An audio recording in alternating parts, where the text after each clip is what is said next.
Bismillahirrahmanirrahim. Assalamualaikum warahmatullahi wabarakatuh. Alhamdulillahirabbil alamin. Wassalatu wassalamu ala asrofil anbiya wal mursalin wa ala alihi wa sahbihi rasulillahi ajmain. Amma ba'du.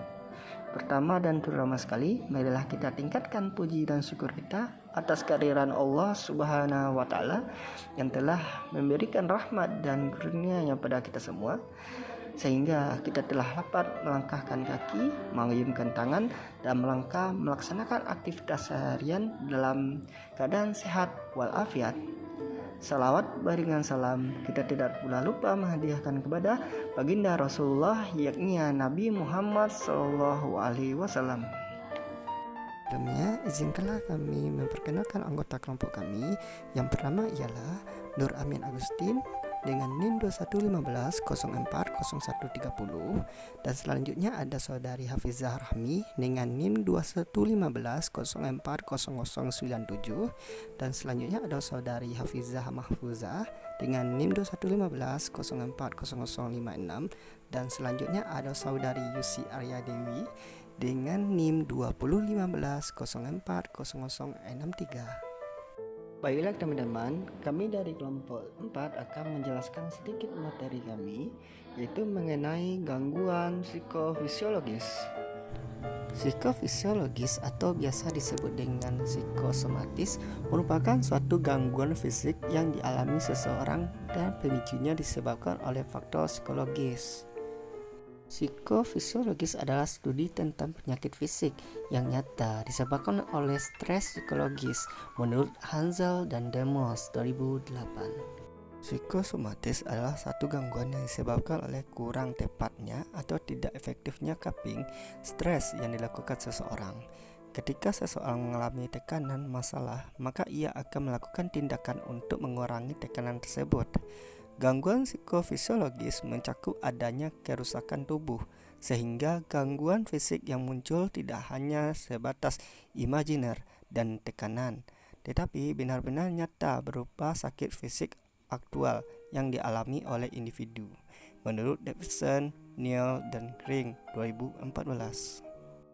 Itulah pengertian dari gangguan psikofisiologis. Pemateri selanjutnya akan disampaikan oleh Hafizah Rahmi. Kepada saudari Hafizah Rahmi, dipersilakan. Baik, saya Hafizah Rahmi dengan NIM 2115040097 akan membacakan materi selanjutnya, yaitu tentang stres.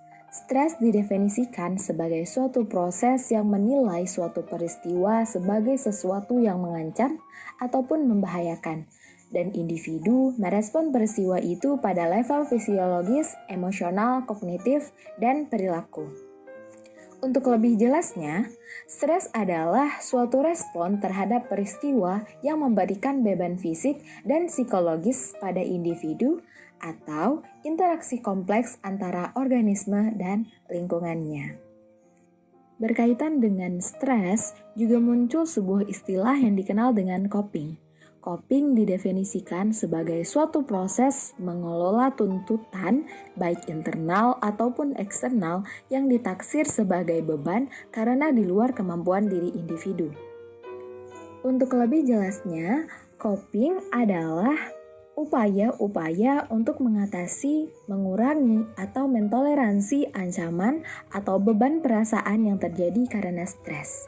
Secara sederhana, coping dapat diartikan sebagai reaksi individu ketika menghadapi stres. Kemudian, materi selanjutnya adalah tentang teori biologis hubungan stres dan penyakit. Terdapat 3 masalah kesehatan yang harus diwaspadai akibat dari stres. Yang pertama ada sistem syaraf pusat dan sistem endokrin, yang kedua sistem pernafasan dan kardiovaskular, yang ketiga sistem pencernaan. Sistem syaraf pusat di otak bertanggung jawab atas respon tubuh. Di dalam otak, hipotamulus memberitahu kelenjar adrenalin untuk melepaskan hormon stres adrenalin dan kortisol. Kemudian, stres juga dapat mempengaruhi sistem pernafasan dan kardiovaskular. Selama respons stres, tubuh akan bernafas lebih cepat dalam upaya cepat untuk mendistribusikan darah yang kaya oksigen ke dalam tubuh. Ketika stres, lever akan menghasilkan gula darah atau glukosa yang biasanya bisa meningkatkan energi. Gula darah yang tak terpakai akan kembali diserap oleh tubuh, dan hal itu sangat berbahaya apabila stres yang berkepanjangan karena tubuh tidak dapat menyimpan glukosa yang berlebihan. Terima kasih kita ucapkan kepada saudari Hafizah Rahmi yang telah menyampaikan materi kedua pada kita semua. Selanjutnya materi ketiga yang akan disampaikan oleh saudari Yusi Arya Dewi. Kepada saudari Yusi dipersilahkan.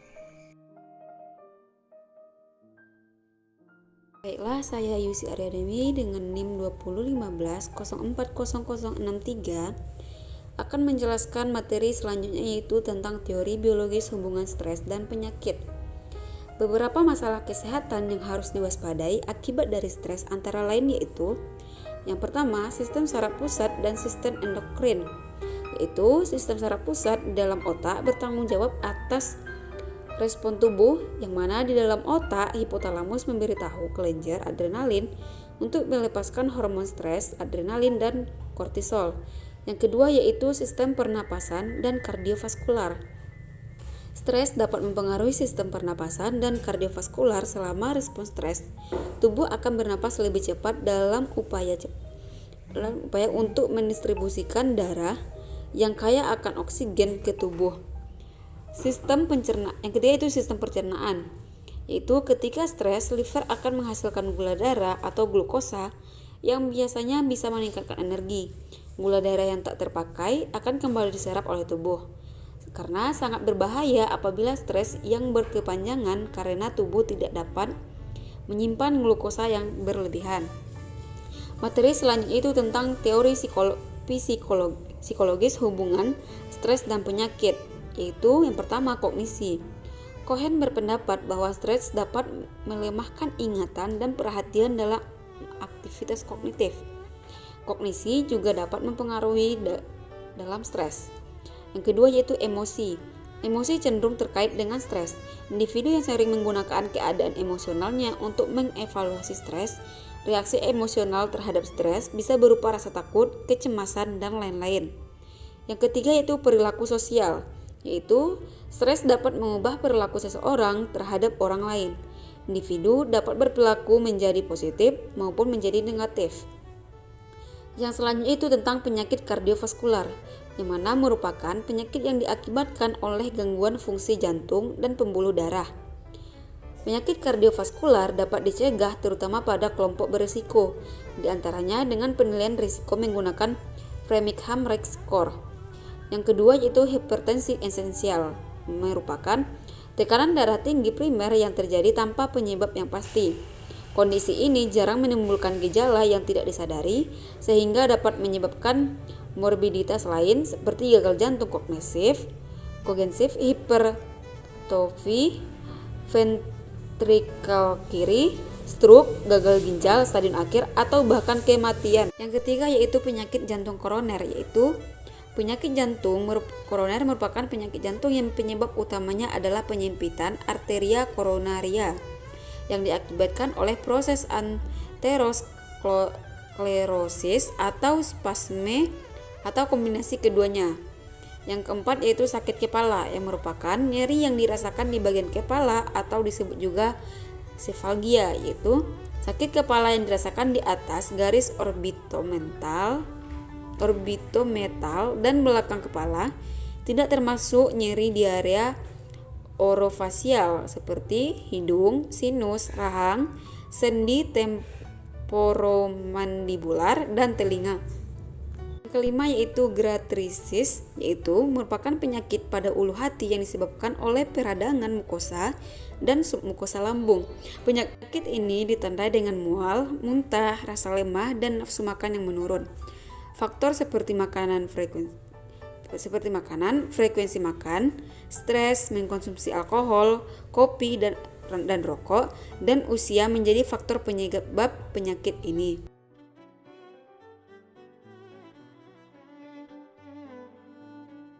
Terima kasih kita ucapkan kepada Saudari Yusi yang telah menyampaikan materi ketiga kepada kita semua. Untuk pembekalan selanjutnya atau pemateri selanjutnya akan disampaikan oleh Saudari Latifah. Kepada Saudari Latifah dipersilakan dengan segala hormat. Baiklah, selanjutnya intervensi atau tindakan yang tepat untuk masalah psikofisiologis. Pertama, cognitive behavioral therapy. Sebagai hasil dari penelitian depresinya, Aaron T. Beck mengembangkan pendekatan yang dikenal sebagai terapi kognitif. Karakteristik dari terapi kognitif ialah terapi perilaku emotif rasional dan terapi perilaku. Terapi kognitif menganggap masalah psikologis sebagai hasil dari proses sehari-hari seperti pikiran negatif yang dapat membuat kesimpulan yang salah berdasarkan informasi yang tidak valid serta gagal dalam membedakan antara fantasi dan kenyataan. Jadi pada terapi ini kita merubah pikiran kita yang awalnya negatif menjadi pikiran yang positif, dan otomatis perilaku kita akan mengikuti yang dari negatif akan menjadi positif. Kalau kita berpikir negatif, maka di situ akan timbul gejala sakit perut, sesak nafas, dan akan timbul juga gejala fisik lainnya. Tetapi kalau kita berpikir positif, seperti saya bisa karena saya sudah belajar, saya bisa karena saya mampu, maka gejala-gejala itu tidak akan muncul karena kita mampu untuk merelaksasikan diri. Kita harus bisa berubah hal-hal negatif itu menjadi hal-hal yang positif. Kedua, mindfulness intervention. Sudah terbukti bahwa intervensi mindfulness dapat mengurangi reaktivitas stres. Baru-baru ini, Criswell dan Lindsay memaparkan pada perkembangan teoritisnya bahwa mindfulness dapat membantu efek stres serta mengurangi penilaian stres dan reaktivitas biologis terhadap stresor. Sebagai contoh, para peneliti menemukan bahwa penelitian mindfulness mengurangi respon terhadap reaktivitas stres dan reaktivitas biologis terhadap induksi stres akut. Terapi mindfulness berfokus pada apa yang sedang dialami dan mencoba untuk menikmati proses yang sedang dialami. Alih-alih mengalihkan pikiran pada hal lain, intervensi mindfulness dapat memfasilitasi individu untuk belajar menghadapi setiap pengalaman dan lebih terbuka dan tanpa penilaian. Ketiga, positif psychology intervention. PPI didefinisikan sebagai intervensi yang ditunjukkan untuk meningkatkan kesejahteraan psikologis. Pertumbuhan bidang ini sangat luas dan pesat, seperti dalam menentukan tujuan arah hidup, dapat meningkatkan keterampilan yang dimilikinya, memiliki resiliensi dalam dirinya, dapat menerima masa lalu dan masa kini, bersikap optimis, dan dapat membangun hubungan interpersonal dan intrapersonal secara positif, serta memiliki self-esteem dan self-efficacy yang baik.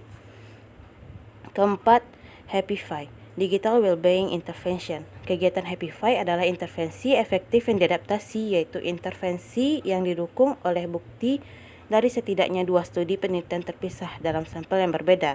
Kegiatan dibagi menjadi 5 kategori. Yang pertama, menikmati atau kegiatan perhatian. Kedua, berterima kasih atau bersyukur. Ketiga, bercita-cita atau optimisme, penetapan tujuan dan menemukan makna dan tujuan.